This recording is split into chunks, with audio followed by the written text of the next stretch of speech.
반갑습니다. 말씀과 함께 하루를 시작하는 주님의 백성들을 예수님의 이름으로 축복합니다. 2025년 7월 22일 화요일 오늘 주신 말씀은 요한계시록 14장 14절에서 20절까지입니다. 또 내가 보니 흰 구름이 있고 그 구름 위에는 인자 같은 분이 앉아 있었습니다. 그는 머리에 금 면류관을 쓰고 날이 선 낫을 들고 있었습니다. 또 다른 천사가 성전에서 나와서 구름 위에 앉아있는 분에게 큰 소리로 외쳤습니다. 낫을 떼어 거두어 들이십시오.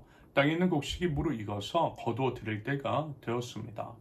그러자 구름 위에 앉은 분이 낫을 땅에 휘둘러서 땅에 있는 곡식을 거두어 들였습니다. 또 다른 천사가 하늘에 있는 성전에서 나왔는데 그도 역시 날이 선 낫을 가지고 있었습니다. 또 다른 천사가 제단으로부터 나왔습니다. 그는 불을 지배하는 권세를 가진 천사였습니다. 날이 선 낫을 들고 있는 천사에게 큰 소리로 말하였습니다. 날이 선 그 낫을 대어 땅에 있는 포도나무에서 포도송이를 거두십시오. 포도가 다 익었습니다. 그래서 그 천사가 낫을 땅에 휘둘러 땅에 포도를 거두어서 하나님의 진노의 큰 포도주를 만드는 술틀에다가 던졌습니다. 술틀은 성 밖에 있었는데 그것을 밟아 누르니 거기에서 피가 흘러나왔습니다. 그 피가 말 굴레의 높이까지 닿고 거의 1600 스타디온이나 퍼져 나갔습니다. 아멘. 오늘 우리는요, 요한계시록 14장의 한복판, 하늘에서 내려오는 인자 같은 이의 손에 들린 예리한 낫과 성 밖에서 밟히는 거대한 포도주, 술틀의 그 환상을 마주하게 됩니다. 본문 15절을 보면 이제 땅에 있는 곡식이 무르익어서 거둬들일 때가 됐습니다. 라는 천사의 외침이 있죠. 이것은요, 역사의 이제 종말을 향해 달려가는 인류의 이제 시간을 향한 준엄한 선언 또는 이제 경고라고 해석을 합니다. 이와 같은 이제 강력한 이미지는요, 본문을 마주하는 우리들에게 두려움을 주는 것 같아요. 하지만 여러분, 우리는 모두 알고 있죠. 하나님의 본심이 무엇인지를 말입니다. 그래서 오히려 이 환상 속에서 우리가 이제 어떤 존재이며 또 이제 어떻게 살아가야 하는지, 그리고 이제 그 안에 담긴 하나님의 사랑이 무엇인지를 마주하게 됩니다. 그 어떤 관점에서요, 오늘 본문을 바라보실 수 있기를 바랍니다. 그래서 이제 본문 14절에서 16절까지를 보면 흰 구름 위에 앉아 머리에 금 면류관을 쓰고 손에 예리한 낫을 가진 인자 같은 이의 모습은 아마도 이제 심판의 권위를 가지고 계신 예수님이시겠죠.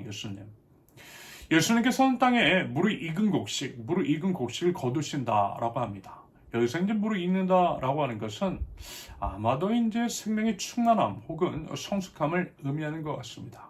무슨 얘기예요? 마침내 거둘 준비가 되었다라고 하는 것을 뜻하는 것으로 여겨집니다. 그러면서요, 우리는 이제 이런 질문을 해보게 돼요. 우리는 과연 매일의 삶 속에서 무엇을 무르익어 가게 하고 있는 걸까요? 또는 우리 영혼은, 또는 우리의 관계는, 또는 우리가 이제 몸담고 있는 공동체는, 그리고 이 사회는요, 지금 어떤 방향으로 무르익어가고 있는지를 되돌아보게 됩니다.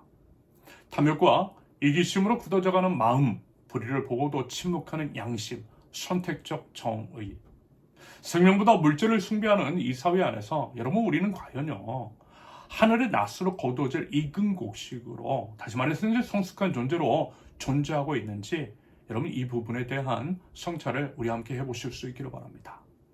여러분, 하나님의 추수는요, 단순히 이제 선한 자와 악한 자를 나누는 이분법적 행위는 아닙니다. 그것은요, 오히려 이제 역사의 흐름 속에서 인간의 자유의지가 맺은 열매들이 있잖아요. 그것들이 이제 성숙의 정도에 따라서 거두시는 하나님의 주권적인 행위, 하나님의 주권적인 행위라 할 수 있겠습니다. 그러면서 이제 우리가 뿌린 씨앗이 어떤 열매로 익어갈지는 여러분 우리의 선택과 삶의 방식에 달려 있더라는 것. 그러므로 우리는 지금 이 순간 어떤 선택의 씨앗을 뿌리고 있느냐라는 것입니다. 그래서요, 우리는 과연 그렇게 하나님께서 원하시는 성숙의 모습으로 무르익어가고 있는지, 우리 각자 스스로에게 질문을 던지는 가운데에 그 합당한 삶의 선택, 그리고 이제 그 선택에 따른 열매를 맺어 나갈 수 있기를 바랍니다. 이어서 본문의 이제 17절에서 20절까지 제시되어 있는 환상은요, 더 충격적입니다. 또 다른 천사가 성전에서 나와 불을 이제 지배하는 권세를 가진 천사의 명령을 받들어서 땅에 익은 포도송이를 하나님의 진노의 큰 포도주 술틀에 포도주 이제 술틀에 던진다고 해요.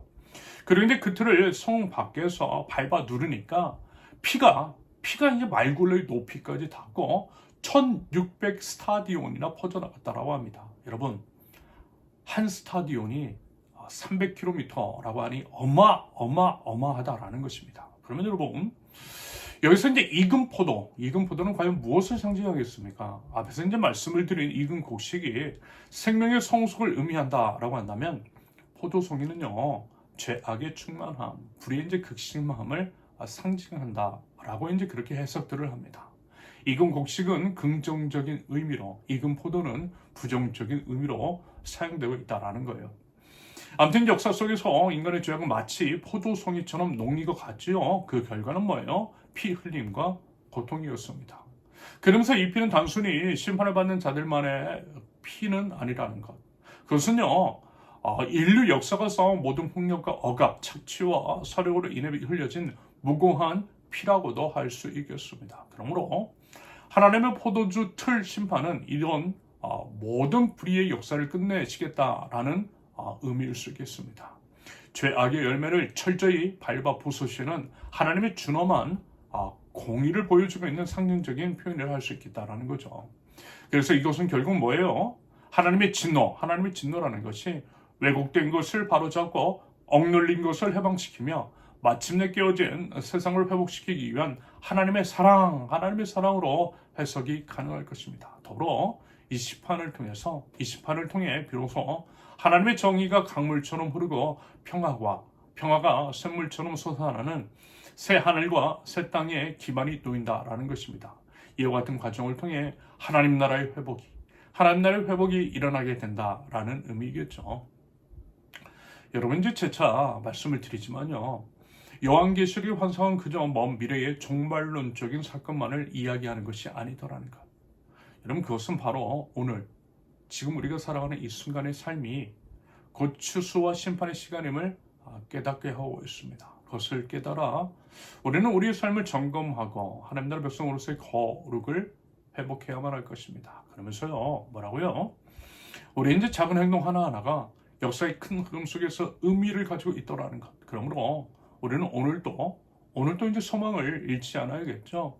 아무리 작은 선택이라 할지라도 하나님 안에서 거룩을 향한 것이어야만 할 것입니다. 아울러 하나님의 공의를 향한, 하나님 나라를 향한 인내의 걸음을 멈추지 않아야 한다는 거죠.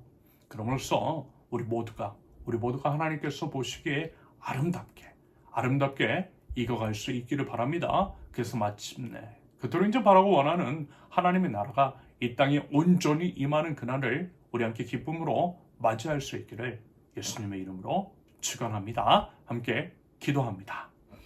흰 구름 위에 앉으신 인자 같으신 주님, 그리고 이제 주님의 손에 들린 예리한 낫과 거대한 포도주 틀의 환상 앞에서 역사의 주인이신, 역사의 주관자이신 우리 주님의 위엄과 공의 앞에 겸손히 엎드립니다.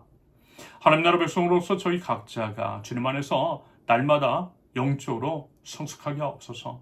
삶의 모든 순간이 주님의 뜻에 합당한 열매를 맺는 시간 되게 하옵소서. 세상의 어둠 속에서도 빛을 잃지 않는 작은 존재가 되어서 우리 주님의 다시 오심을 소망하며 굳건히 서는 거룩한 백성들 될 수 있도록 우리 주님 인도하여 주시옵소서.